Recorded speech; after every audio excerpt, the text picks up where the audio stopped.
Very good afternoon to all. In this lecture we will discuss law of parallelogram of vectors. म्हणजेच या अगोदरच्या लेक्चरमध्ये आपण काय डिस्कस केलं होतं, triangle law for vector addition. Vector add करण्यासाठी आपण या अगोदरच्या लेक्चरमध्ये डिस्कस केलं how to add the vectors. In this lecture we will discuss how to add two vectors by this new law called as law of parallelogram. तर triangle law for vector addition काय होता? Triangle law for vector addition हा एक vector असेल, vector A B, vector A बी किंवा त्यालाच आपण म्हणू शकतो वेक्टर पी. त्यानंतर दुसरा vector, vector A B, vector C D. या दोन वेक्टरचं ॲडिशन करायचं असेल तर पहा, vector Q A B, vector A B is equal to vector P, vector C D, vector C D is equal to vector Q. हा एक vector, हा एक वेक्टर, या दोघांना ॲड करायचा असेल बाय युजिंग ट्रायंगल लॉ तर आपण काय करतो, सिम्पली पहिल्या वेक्टरचा टेल, दुसऱ्या वेक्टरचा हेड, या दोघांना असं आपण जॉईन करतो आणि आपल्याला भेटतो न्यू वेक्टर. हा कोणता वेक्टर आहे? New vector. या दोन वेक्टरला कंबाईन केल्यानंतर, या दोन वेक्टरला ॲड केल्यानंतर आपल्याला नवीन एक वेक्टर भेटतो, त्याला आपण म्हणतो न्यू वेक्टर किंवा आपण त्यालाच म्हणत असतो रिझल्टंट वेक्टर. Resultant vector. तर याचं मॅग्निट्यूड, वेक्टर ए बीचं मॅग्निट्यूड आपण असं दाखवतो, वेक्टर पीचं magnitude is equal to P असं असतं. तर वेक्टर सी डीचं मॅग्निट्यूड आपण मॉडमध्ये असं लिहितो, इज इक्वल टू, या दोघांचा अर्थ एकच असेल, वेगळं नाहीये. So vector Q is equal to Q. So P is a magnitude of vector AB. P is a magnitude of vector P. Q is magnitude of vector CD. Q is magnitude of vector Q. हे दोन्ही सेमच आहेत, हे दोन्ही सेमच आहेत. आपण कधी वेक्टर ए बी असं म्हणत असतो, त्यालाच आपण असं म्हणू शकतो vector P. Vector C D ला वेक्टर क्यू असं आपण म्हणू शकतो. त्यानंतर आपल्याला एक नवीन वेक्टर भेटत आहे, हा एडी. वेक्टर एडी, एडी हा नवीन वेक्टर भेटला. एडी हा आपल्याला नवीन वेक्टर भेटला, त्याला आपण काय म्हणत असतो? Vector R. Vector R is equal to vector R. याचं मॅग्निट्यूड फाइंड करायचं असेल तर, याचं मॅग्निट्यूड फाइंड करायचं असेल तर पहा, magnitude of vector AD is equal to magnitude of vector R. मग हे भेटेल आपल्याला R. So P Q R हे काय आहेत? मॅग्निट्यूड. आता हे मॅग्निट्यूड कसे फाइंड करायचे, हे मॅग्निट्यूड कसे फाइंड करायचे ते आपण पाहूया. तत्पूर्वी इथपर्यंत तुमच्या लक्षात आला असेल अशी आशा करतो. तर vector A B, vector C D, vector A D यालाच आपण शॉर्ट मध्ये कसं लिहितो? Vector P, vector Q vector R आणि याच्या पुढे एक स्टेप पुढे गेलो तर आपल्याला भेटेल मॅग्निट्यूड. मग हे मॅग्निट्यूड कसं फाइंड करायचं असतं हे आपण पाहणार आहोत. तर आज आपण डिस्कस करणार आहोत हा आहे triangle law. Triangle law for vector addition. Today we will discuss law of parallelogram of vectors.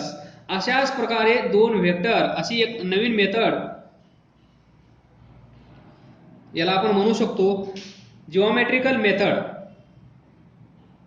Geometrical method to add two vectors.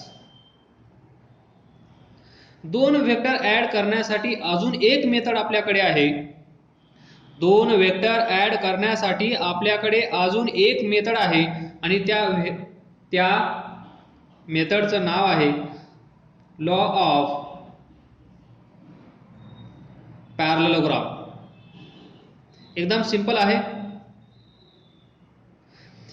जर कुणाला ट्रायंगल लॉ समजला असेल तर त्यांना लॉ ऑफ पॅरलेलोग्राम लवकर समजून येतो.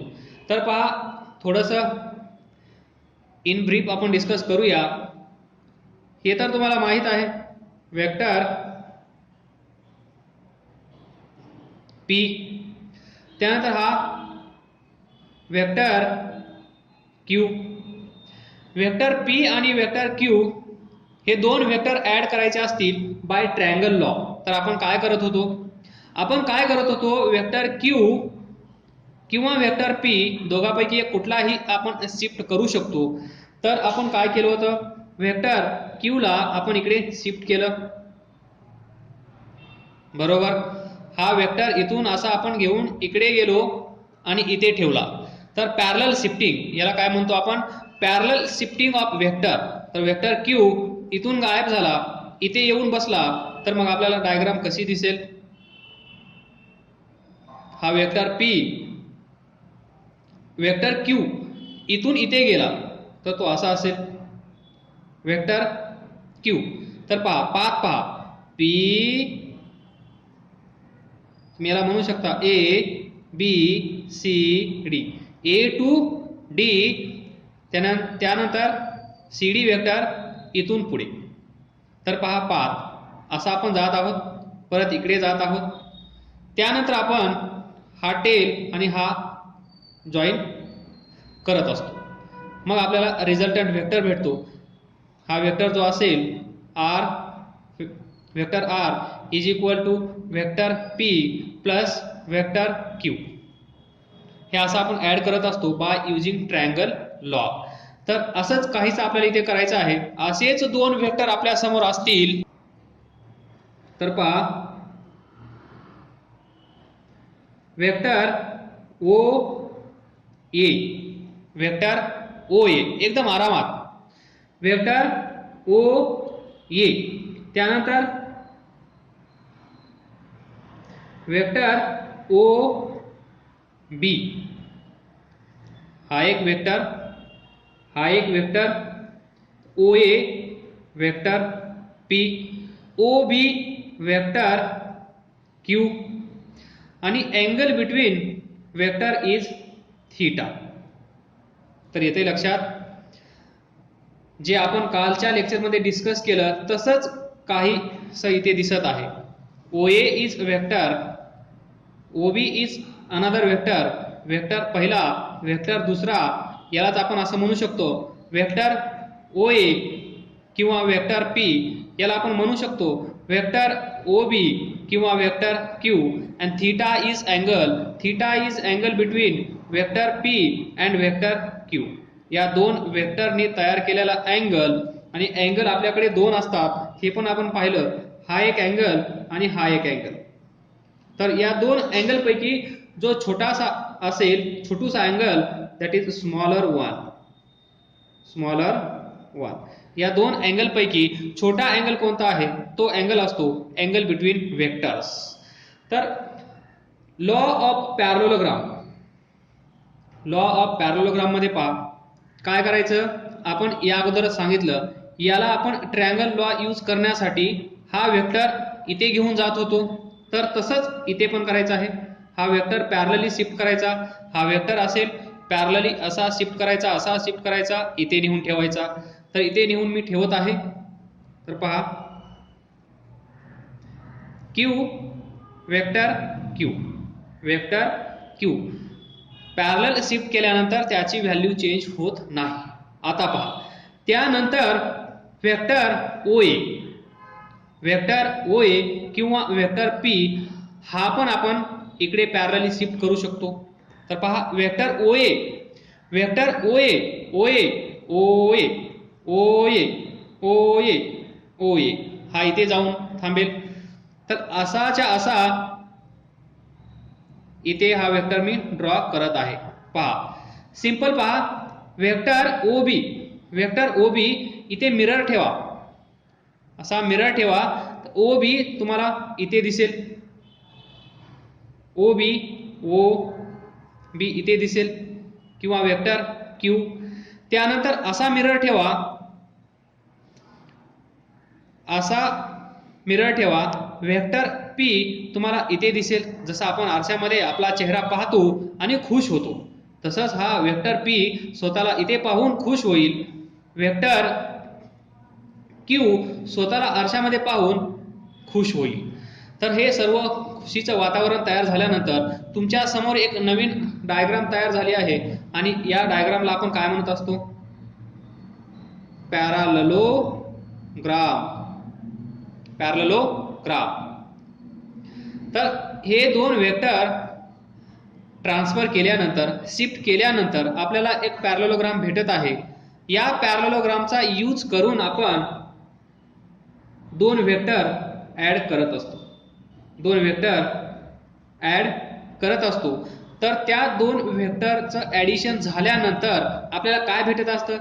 एक नवीन वेक्टर भेटत असतो. मग नवीन वेक्टर म्हणल्यानंतर त्याचं मॅग्निट्यूड आलं, त्याची डायरेक्शन आली. तर ते कुठे असतील याच्यामध्ये? तर पहा OA OB, OA चा टेल इथे आहे, OB चा टेल इथे आहे. या दोघांचा टेल इथे आहे. ही कंडिशन तुम्हाला लक्षात ठेवावी लागणार आहे. जर असं नसेल तर असं तुम्हाला तयार करावं लागणार आहे. पॅरलेलोग्राम लॉ यूज करत असताना हे जे दोन वेक्टर आहेत, या दोन वेक्टरचा टेल एकत्र असला पाहिजे. बरोबर? म्हणजे असंच असलं पाहिजे, हा वेक्टर आणि हा दुसरा वेक्टर. पहा एरो दूर असले पाहिजेत आणि दोघांचे टेल एकत्र असले पाहिजेत. त्याच वेळेस आपण पॅरलेलोग्राम लॉ यूज करू शकतो. आणि तसंच काही इथं आपण कन्सिडर केलं होतं, त्यामुळे याची चिंता आपल्याला नव्हती. तर आता पहा दोन वेक्टर ऍड केल्यानंतर आपल्याला रिझल्टंट वेक्टर भेटत असतो. Vector R is equal to काय असेल? पहिला वेक्टर प्लस दुसरा वेक्टर, पहिला वेक्टर प्लस दुसरा वेक्टर. तर हा वेक्टर आर इथे कुठे असेल? तर जिथे टेल आहेत तिथून आणि अपोजिट जिथे हेड आहेत, हे दोन पॉइंट आपण जॉईन केले. आणि ही जी रेड लाईन तुम्हाला दिसत आहे, ही रेड लाईन म्हणजेच न्यू वेक्टर. प्रत्येक वेळेस लक्षात ठेवा, हा वेक्टर आणि हा वेक्टर जर कुणाला इमॅजिन होत नसेल तर असं लक्षात ठेवा, इथे एक बॉडी आहे. या बॉडीवर या डायरेक्शन मध्ये एक फोर्स एक्झर्ट होत आहे, या डायरेक्शन मध्ये एक फोर्स एक्झर्ट होत आहे. म्हणजे काही फोर्स इकडे, काही फोर्स इकडे, तर ही बॉडी जाईल इकडे. तर पहा ही बॉडी इकडे जात आहे, हे कोण सांगत असतं? ही डायरेक्शन. तर पहा ही डायरेक्शन, हा याला पॅरलल आहे, हा याला पॅरलल आहे, हा याला पॅरलल आहे, हा रिझल्टंट वेक्टर याला पॅरलल आहे. हे लॉजिक लक्षात ठेवा जेव्हा वेक्टर तुमच्या समोर येईल त्यावेळेस. या दोन वेक्टरला ऍड केल्यानंतर आपल्याला नवीन वेक्टर भेटत असतो. त्याचं नाव आहे पहिलं न्यू वेक्टर. त्यानंतर याचं नामकरण आपण करूया रिझल्टंट वेक्टर.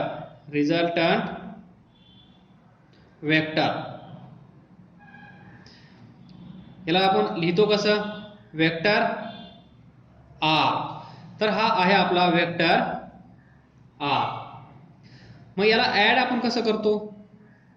पहिला वेक्टर हा resultant vector is equal to काय असतं? पहिला वेक्टर वेक्टर पी, दुसरा वेक्टर वेक्टर क्यू, तर vector R that is resultant vector is equal to पहिला वेक्टर प्लस दुसरा वेक्टर. सिंपल. त्याची डायरेक्शन पहा. डायरेक्शन अशी आहे, हा अँगल पी पासून हा किती अँगलवर आहे त्याला आपण अल्फा असं म्हणत असतो किंवा कुठलंही लेटर आपण यूज करू शकतो. तर this is the direction of this new vector. This is the direction of resultant vector. Resultant vector म्हणजे या बॉडीवर या डायरेक्शन मध्ये फोर्स अप्लाय केला, त्याच बॉडीवर या डायरेक्शन मध्ये फोर्स अप्लाय केला तर ही बॉडी इकडे पण जाणार नाही, ही बॉडी इकडे पण जाणार नाही, ती बॉडी इकडे जाईल. हे आपल्याला कुठून भेटतं? या वेक्टर थ्रू. हा वेक्टर काय सांगत आहे? या दोघांना ऍड केल्यानंतर दोघांची एकत्रित पॉवर किती असेल आणि ती पॉवर कोणत्या डायरेक्शन मध्ये असेल. येते लक्षात? हा 4 न्यूटन असेल, हा 4 न्यूटन असेल. या दोघांना एकत्र केल्यानंतर नवीन पॉवर तयार होईल, त्यालाच आपण असं म्हणू नवीन वेक्टर, आणि तो या डायरेक्शन मध्ये असेल. म्हणजे इथून हा अँगल आपण फाइंड केला थीटा, तर आपल्याला इथून तो किती डायरेक्शन मध्ये कोणत्या डायरेक्शन मध्ये जात आहे फ्रॉम दिस फर्स्ट वेक्टर किंवा या वेक्टर पासून किती दूर आहे हे पण आपण फाइंड करू शकतो. हे पण आपण फाइंड करणार आहोत. तर तुमच्या लक्षात येत असेल, by using parallelogram law we can add two vector. By using parallelogram law we can add two vectors. तर हे ऍड केल्यानंतर हे ऍडिशन झालं. मग ऍडिशन झाल्यानंतर आपल्याला माहित आहे वेक्टर रिझल्टंट वेक्टर आर, मग पुढे जाऊन याचं काय असतं? Magnitude of this vector is equal to R. म्हणजे आर ची व्हॅल्यू किती असेल? 10 असेल, 15 असेल, 20 असेल, माहित नाही, पण काहीतरी असेल. ती व्हॅल्यू किती असेल? ती व्हॅल्यू आपल्याला फाइंड करायची आहे. आणि ती व्हॅल्यू किती असते हे आपण इथून आज पाहणार आहोत. By using parallelogram law of vector addition. तर ही डायग्राम तुम्हाला समजली असेल, छोटीशी डायग्राम. या डायग्राम मध्ये वेक्टर पहिला, वेक्टर दुसरा, जे हे दोन वेक्टर जिथे एकत्र येतात तिथून एक नवीन वेक्टर आपल्याला भेटतो, त्याची डायरेक्शन पण भेटते, याचा अँगल या वेक्टर पासून किती असतो हे पण आपल्याला फाइंड करायचं आहे. हा वेक्टर आर जो भेटला आहे याचं मॅग्निट्यूड किती आहे? 3 न्यूटन, 4 न्यूटन, 6 न्यूटन किंवा 3 युनिट, 4 युनिट, 6 युनिट, 10 युनिट्स, हे किती आहे हे आपण फाइंड करणार आहोत. तत्पूर्वी हे समजलं असेल तर मी डिफाइन करतो law of parallelogram of vectors. तर पहा, if two vectors of same type, vector P and vector Q of same type म्हणजे काय? जर वेक्टर पी हा फोर्स असेल तर वेक्टर क्यू पण फोर्सच असला पाहिजे. वेक्टर पी व्हेलॉसिटी असेल तर वेक्टर क्यू व्हेलॉसिटी असली पाहिजे. जर वेक्टर पी डिस्प्लेसमेंट असेल तर वेक्टर क्यू पण डिस्प्लेसमेंट असला पाहिजे. याचा अर्थ काय? ऑफ सेम टाइप, याचा अर्थ काय? 3 kg प्लस 3 kg आपण करत असतो, 3 kg प्लस 2 मीटर असं आपण करत नाही. किंवा velocity 3 metre per second plus 2 newton असं आपण करत नाही. तर 3 metre per second plus 4 metre per second असंच आपण करत असतो. 2 न्यूटन प्लस 3 न्यूटन आपण असं करत असतो. आपण असं कधीही करत नाही. म्हणजेच two vectors, vector P and vector Q हे कसे असले पाहिजे, सेम टाईपचे असले पाहिजेत. आणि हे जे दोन वेक्टर आहेत त्यांचा पॉइंट कुठे असला पाहिजे, they should originate from same point. पहा ओरिजिन पहा, हा वेक्टर ओ ए वेक्टर कुठून निघत आहे, ओ पासून निघत आहे.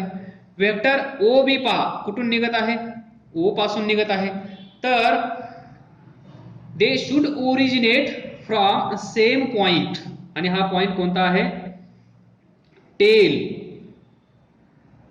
व्यवस्थित लक्षात ठेवा, याचा टेल एकत्र असला पाहिजे, तेव्हाच आपण लॉ ऑफ पॅरलोग्राम डिफाइन करू शकतो.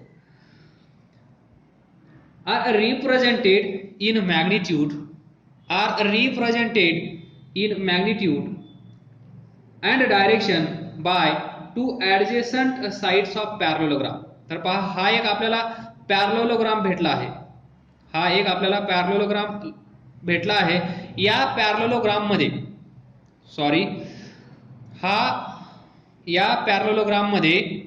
या पॅरलोग्राम मध्ये vector O A vector O बी या दोन साइड आहेत या पॅरलोग्रामच्या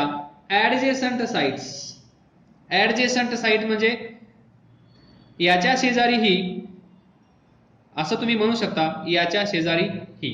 तर त्याला आपण म्हणतो adjacent sides of parallelogram. Their resultant vector, या दोघांचा रिझल्टंट वेक्टर, हा vector is given in magnitude and direction. तर याचं मॅग्निट्यूड काय असेल, R is given by the diagonal of parallelogram. हा जो पॅरलोग्राम आहे या पॅरलोग्रामचा हा काय आहे, डायगोनल. म्हणजे सिंपल दोन वेक्टर तुमच्या समोर असतील तर त्या दोन वेक्टरचा यूज करून तुम्हाला पॅरलोग्राम बनवायचा आहे. आणि त्या पॅरलोग्रामचा डायगोनल आपल्याला देईल मॅग्निट्यूड आणि direction starting from same point. जिथून वेक्टर ओ ए निघाला, जिथून वेक्टर ओ बी निघाला, तिथूनच हा नवीन vector that is resultant vector बाहेर येईल.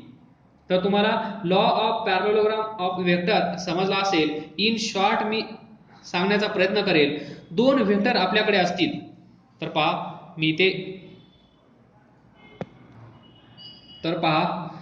एक वेक्टर असा, या वेक्टरचा टेल इथे. तर हा वेक्टर इकडे शिफ्ट करायचा, हा वेक्टर इकडे शिफ्ट करायचा, तर हा वेक्टर इथे जाईल, हा वेक्टर इथे येईल. तर आपल्याला भेटेल पॅरलोग्राम. या पॅरलोग्रामचा डायगोनल, हा डायगोनल जिथे पहिला वेक्टर आणि दुसरा वेक्टर या दोघांचा टेल एकत्र आहे. पहिला वेक्टर, दुसरा वेक्टर, या दोन वेक्टरचा टेल, पहिला वेक्टर, दुसरा वेक्टर, या दोघांचा टेल जिथे आहे तिथून नवीन वेक्टर जाईल. आणि हा असेल आपला रिझल्टंट वेक्टर. मग याचं मॅग्निट्यूड किती असतं हे आपण आता पाहणार आहोत थोड्याच वेळात. तर लॉ तुम्हाला कळला असेल. दोन वेक्टर घ्या बाळांनो, दोन वेक्टर असे जॉईन करा. जर त्यांनी दिला हा वेक्टर असा आणि हा वेक्टर असा, हा एक प्लेन असेल, हा एक स्पेस आहे.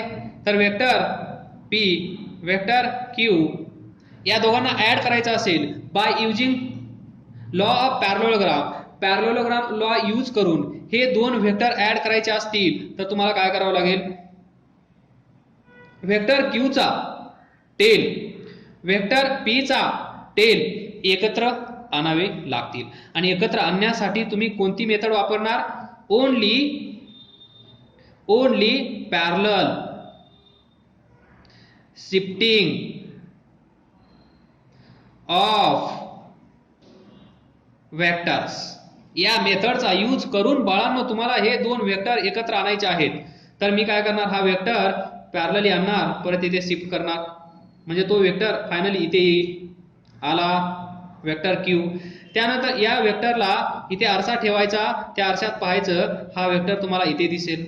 परत असा ठेवायचा, हा वेक्टर तुम्हाला इथे दिसेल बस, आणि तुम्हाला हा पॅरलोग्राम तुमच्या समोर असेल, जिथे या दोघांचा टेल भेटला तिथून एक लाईन ड्रॉ करा आणि तुम्हाला भेटला नवीन वेक्टर, त्याचं नाव आहे रिझल्टंट वेक्टर. याचं मॅग्निट्यूड किती असतं हे आपण पाहायला सुरुवात करूया.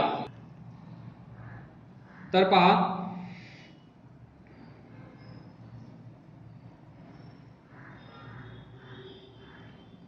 ओ ए बी हा वेक्टर, क्यू हा वेक्टर, पी याला इकडे शिफ्ट केलं तर तो असा असेल, हा पण असेल वेक्टर पी, याला इकडे शिफ्ट केलं तो असा दिसेल, हा असेल वेक्टर क्यू. तर हा ए पॉइंट आहे, हा पॉइंट सी बी ओ, आणि angle between vector P and vector Q is theta. तर या केसमध्ये तुम्हाला काय करायचं आहे, जास्त टेन्शन घ्यायचं नाहीये. हा पॉइंट पहा, आता हे थोडं पॅरलोग्राम दिसला पाहिजे तर हे जॉईन करतो मी. त्यानंतर पहा, हा जो पॉइंट सी आहे इथून तुम्हाला असा परपेंडिक्युलर ड्रॉ करायचा आहे, केला. ओ ए ला असं इकडे एक्सटेंड करायचं आहे, तर ओ ए ला असं पुढे एक्सटेंड केल्यानंतर याला असा परपेंडिक्युलर ड्रॉ केल्यानंतर इथे एक इंटरसेक्शन आपल्याला भेटत आहे. याचं नाव द्या डी, याचं नाव डी. त्यानंतर या फिगरमध्ये पहा, vector O A is equal to vector P. इथेच आपण लिहायला विसरायचं नाही, याचं magnitude of vector O A is equal to असेल मॅग्निट्यूड ऑफ दिस, असं लिहा किंवा असं लिहा, आणि इज इक्वल टू आपल्याला भेटेल पी. बरोबर, वेक्टर ओ ए चं मॅग्निट्यूड पी. त्यानंतर आपल्याकडे आहे वेक्टर ओ बी, पहिला, दुसरा. Vector O B is equal to काय आहे, vector O B is equal to काय आहे, vector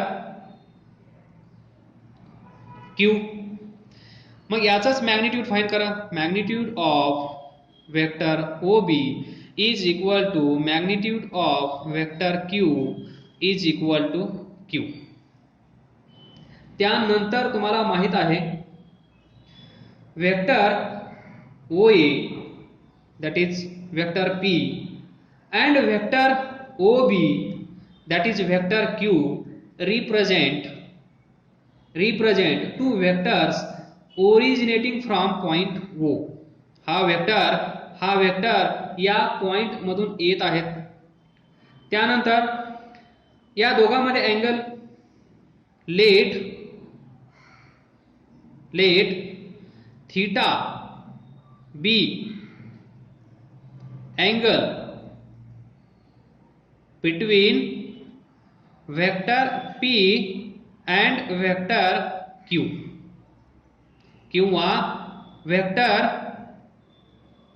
O A and vector O B. हा म्हणजेच हा आहे आणि हा म्हणजेच हा आहे. तुम्ही असं लिहा किंवा असं लिहा. तर या दोन वेक्टरनी मिळून एक अँगल तयार केला आहे, तो angle theta. Now we can complete the parallelogram, आणि तो आपण इथे दाखवला आहे. याला इथे घेऊन गेलो, याला इथे घेऊन गेलो, आणि आपल्याला काय भेटला, एक पॅरलोग्राम भेटला. आणि या पॅरलोग्राम मध्ये इथून ही डायगोनल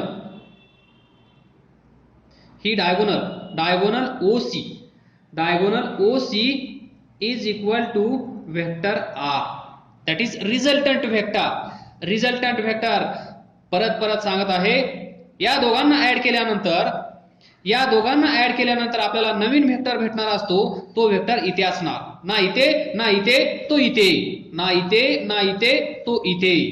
आलं लक्षात? रिप्रेझेंट, सो इथे आपण लिहूया किंवा इथे लिहितो vector R is equal to resultant vector, resultant vector, त्याला आपण लिहू शकतो vector O C is equal to vector R. इथे थोडंसं पुढे जाऊन मी लिहित आहे याचं मॅग्निट्यूड, वेक्टर ओ सी चं मॅग्निट्यूड इज इक्वल टू असंही आपण लिहू शकतो magnitude of resultant vector is equal to असेल आर. तर पहा P Q R, vector P चं मॅग्निट्यूड पी, वेक्टर क्यू चं मॅग्निट्यूड क्यू, वेक्टर आर चं मॅग्निट्यूड आर, असं आपण कन्सिडर केला आहे. तर जाऊया पुढे. Now to find the value or magnitude of this vector R, हा परपेंडिक्युलर आपल्याला ड्रॉ करायचा आहे जो आपण ड्रॉ करून झाला आहे. त्यानंतर व्यवस्थित पहा. तर इथे पहा याच्यामध्ये O D C, O D C, O D C in right angle triangle, हा काय आहे? हा ट्रायंगल पहा O D C, triangle O D C, कोणता ट्रायंगल आहे? Right angle, right angle triangle. मग राईट अँगल ट्रायंगल म्हणल्यानंतर आपल्याला माहित आहे by Pythagoras, Pythagoras theorem, Pythagoras theorem we can write, या राईट अँगल ट्रायंगल मध्ये ओडी काय आहे? बेस, डीसी काय आहे? हाईट, बेस हाईट, आणि ओसी काय आहे? हायपोटेनियस. तर राईट अँगल ट्रायंगल मध्ये पायथागोरस सर्वांना अप्लाय करता येत असेल. तर ओसी हायपोटेनियस आहे त्याचा square is equal to base OD त्याचा स्क्वेअर. इथे मी सर्व मॅग्निट्यूड कन्सिडर करत आहे. ओडी ची लेंथ म्हणजे मॅग्निट्यूड, मी वेक्टर यूज करत नाहीये, मी मॅग्निट्यूड घेत आहे डायरेक्ट सिंपल, जसं आपण सिंपल अल्जेब्रा, इथे आता मी इथून पुढे सिंपल अल्जेब्रा यूज करत आहे. ओडी बेस आहे, ओडीचा